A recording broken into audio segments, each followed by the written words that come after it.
अच्छा रज़ा साहब, अब देखें आपने जिस तरह अभी बताया कि भारत का जो इंटरनेशनल लेवल पर क्या स्कोप चल रहा है, इसमें देखें एक बड़ी अजीब सी बात देखने में आती है कि माज़ी करीब तक हम देखते थे कि एक पोल पर अमेरिका था, दूसरे पोल पर चाइना के साथ साथ कुछ रशिया भी महसूस होता था, क्योंकि वो एक नेचुरल जो है ना वो एंटागोनिस्ट है अमेरिका का।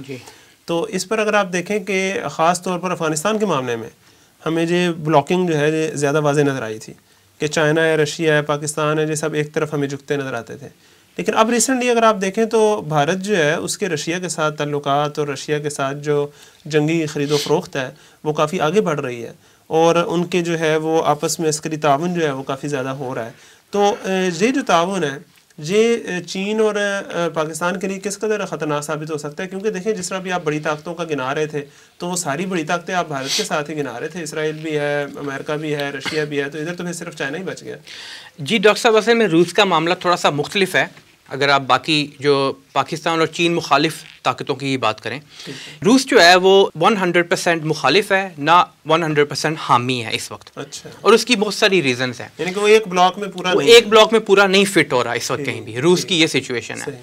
देखिए, अगर तो असले की बात होती है तो पूरी दुनिया में इस वक्त असले की दौड़ जारी है, और जो असला बनाने वाले ममालिक, असला बनाने वाली कंपनियाँ, इन दोनों की कोशिश ये होती है, कंपनियों की कोशिश होती है कि वो ममालिक की पॉलिसीज़ पर असरअंदाज हो सके, जैसा कि हमने अमेरिका की सूरत में भी देखा है, इसराइल के अंदर भी देखा है, रशिया में भी देखते हैं, ताकि अपना माल बेचें। यानी कि अमेरिकी इलेक्शन के अंदर जो सदर बनना होता है उसकी बहुत बड़ी फंडिंग का जो ज़रिया होता है वो असला साज कंपनियाँ होती हैं वहाँ की। और ये असला साज कंपनियाँ जो हैं ये कोशिश करती हैं कि बाकी ममालिक और सेंटर्स ऑफ पावर दुनिया में जो असला बनाने वाले हैं वहाँ भी अपना इन्फ्लुएंस डाल सकें। अच्छा, फिर ममालिक भी ये चाहते हैं कि हमारा असला ज़्यादा बिके। अगर असूली तौर पे देखें तो अमेरिका और फ्रांस ये ऑन द सेम पेज होने चाहिए। ठीक है, दोनों की तकरीबन फॉरेन पॉलिसी एक जैसी है तकरीबन। लेकिन जब ऑस्ट्रेलिया के साथ एटमी आबदोज का मायदे की बात हो रही होती है तो फ्रांस से मायदा छीन लेता है अमेरिका जब उसको ज़रूरत पड़ती है, और फ्रांस उस पर बुरा भी मनाता है। वो अलग बात है कि वो इतना ताकतवर नहीं है कि अमेरिका को उस तरह जवाब दे सके, लेकिन बहरहाल बुरा बनाता है। असल में फिर मफादात की गेम है ना, जहाँ मफादात का टकराव होता है हर बंदा अपने मफाद पर ही जी, इसमें कोई शक नहीं है। अच्छा, दूसरा हमने ये भी देखा है कि इंडिया के साथ जो रशिया तो अब है ना, USSR हुआ करता था, उसके ताल्लुकात बहुत स्ट्रॉन्ग थे। जी, ऐसे ही अभी भी वहाँ पे कॉलम्स रशियन गवर्नमेंट में, रशियन ताकत के जो भी वहाँ पे हल्के हैं, ताकतवर हल्के, मुख्तलिफ तबकात कह सकते हैं, मुख्तलिफ तबकात जो रशिया में हैं वहाँ पर अभी भी वो जो कम्युनिस्ट रजीम के लोग हैं वो मौजूद हैं, बहुत सारे मौजूद हैं। इवन सदर पुतिन जो है ये पहले KGB का एक ऑफिसर भी हुआ करता था। अच्छा, एक ज़माने में, तो फिर ये उसके बाद प्राइम मिनिस्टर, उसके बाद ठीक है, वो एक पूरा ट्रांजिशन है इसकी, पर्सनल हिस्ट्री भी है इसमें, और उनके ताल्लुकात भी हैं। अब रशिया जो है उसके 3 तरह से हमें ताल्लुकात नज़र आते हैं। वो जिनके साथ ताल्लुकात ख़राब हैं, अब वो तो बहुत क्लियर है ममालिक, उसमें यूक्रेन सबसे सामने हमें दिखाई देता है, और वो वही हैं जो रशिया के बिल्कुल करीब करीब के ममालिक होते हैं।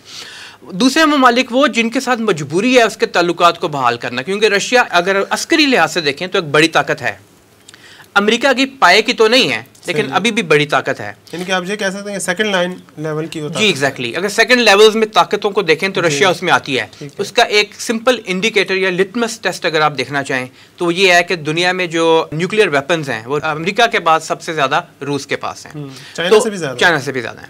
लेकिन इसके साथ साथ हम ये भी देखते हैं कि जो इकोनॉमी के पॉइंट ऑफ व्यू से अगर हम देखें, बात करें तो इकोनॉमी के पॉइंट ऑफ व्यू से अमेरिका और चाइना ये 2 बड़ी तरीन ताकतें हैं। मैंने दोनों को ब्रैकेट इसलिए किया है कि हाल ही में रिपोर्ट्स के मुताबिक दुनिया की रिचेस्ट कंट्री अब अमेरिका नहीं चाइना है। अच्छा, सरपास कर गई अमेरिका को, आगे निकल गई अमेरिका से।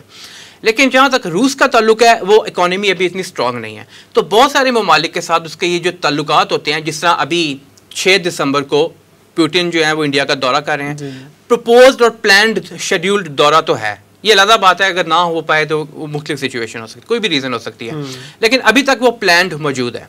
और उस दौरे में जिस तरह अमेरिका के साथ इंडिया के 2+2 डायलॉग चलता है स्ट्रेटेजिक, रशिया का भी किसी सतह पे चलता है, लेकिन ज़्यादा इंपॉर्टेंटली यही होता है कि S-400 असलहे की बाकी जो खरीदो फरोख्त है, और फिर यह कि इंडिया ने इंटरेस्ट शो किया S-500 में, जो रशिया का नेक्स्ट मिसाइल डिफेंस सिस्टम होगा बड़ा, उसके लिए। तो अब ये देखें जहाँ तक इन दोनों के ताल्लुकात का मामला है, कितना बड़ा ख़तरा है चाइना और पाकिस्तान के लिए। अगर तो वो इसी हद तक रहते हैं ताल्लुकात, तो चाइना भी अभी फ़िलहाल उसके ऊपर बहुत ज़्यादा एक्शन लेने का कायल नहीं है। वो कहता है ठीक है, इतने मामला चलते भी रहें, हमारे पास उन तमाम चीज़ों का, वो तमाम टेक्नोलॉजी का जो रशिया से इंडिया लेता है उसका तोड़ मौजूद है, अभी तक चाइना के पास मौजूद है। लेकिन इन द फ्यूचर अगर ऐसे मामला सामने आते हैं कि या तो इंडिया और चाइना की जंग छिड़ जाती है, या ये कि इंडिया और चाइना के सिचुएशन में, या चाइना के साथ इंडिया की जो सिचुएशन है उसके अंदर इस कदर वो आगे बढ़ जाता है कि चाइना को एग्जिस्टेंशियल खतरा शुरू हो जाता है ना अपने लिए, फिर वो यही कहेगा तमाम ममालिक को, रशिया समेत, कि either you are with us or against अस, फिर वो दरमियान में नहीं रहेगा, वही पुराना नारा लगेगा। पुराना नारा लगेगा। वो पहले अमेरिका की साइड से लगता था, अब चाइना भी बड़ी ताकत है, वो भी ये नारा लगाएगा। बास छोटे ममालिक के साथ तो वो अभी ये नारा लगा सकता है, वो कह सकता है कि या हमारे साथ रहो या किसी और के साथ रहो, लेकिन बाद ममालिक के साथ अभी उसने ढील दी हुई है चाइना ने, क्योंकि उसे मालूम है कि अभी इतनी मेक और ब्रेक सिचुएशन नहीं है, अभी इतनी बुरी सिचुएशन नहीं है कि चाइना को हर सूरत में अपने साथ तमाम फ्रीकैन को या तमाम ग्रोहों को इकट्ठा करना पड़े। तो इसलिए रशिया के साथ ताल्लुकात बड़े कॉम्प्लिकेटेड हैं।